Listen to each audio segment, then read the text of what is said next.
Well, I'm at the moment just stitching this new ribbon to this medal, but before we got to this stage, we catalogued all the medals. The many drawers full, but is now on the database for everybody to use. We've had people from America and Canada, and so they're brought in here and showed the medals. So it's very important for that family to feel the medals are appreciated and well looked after. So this is why Penny is cleaning this one with acetone to get rid of whatever grime there is. Sometimes they're not dirty at all, but sometimes they're really grimy. Sometimes they're really black. This summer, the Rifles Museum in Salisbury is mounting a new exhibition to commemorate the 1812 battles in Canada.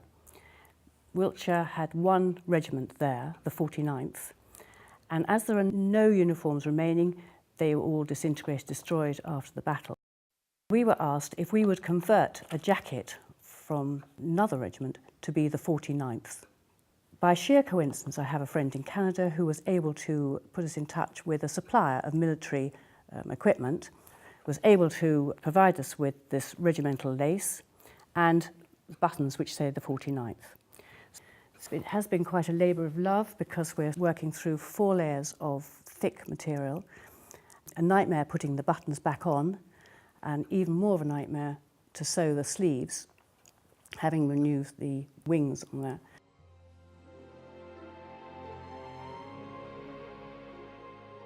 So I'm standing in the entrance to the Rifles Museum, and this is where NADFAS had its first project here.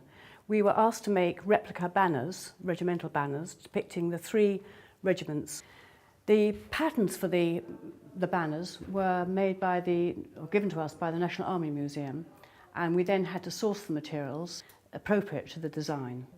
These were worked on sometimes in the museum, but sometimes at home by the group, and I think are quite unique. The Army Museum's Eggleby Trust, or AMOT as we usually call it, was set up in 1954 by Colonel Robert Eggleby with a generous charitable endowment. So all over the country we help to establish regimental museums in towns and villages. But the common denominator is the enthusiasm and the hard work of the people who run them. And that brings us into contact with organisations like NADFAS, and lots of the museums are extremely appreciative of what NADFAS volunteers have done for them.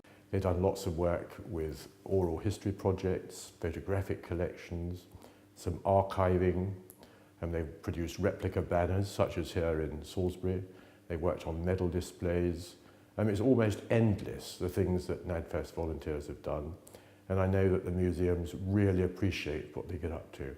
I see no limit to it, really, other than letting people know what help is available and encourage them to take advantage of it. But I suppose we're lucky because in the medal room downstairs, we've got all the details of the people who won the Victoria Cross. Yeah. Oh, yes. And that's very moving, very moving. Yeah. And it's nice to see them so well displayed, especially when the families come.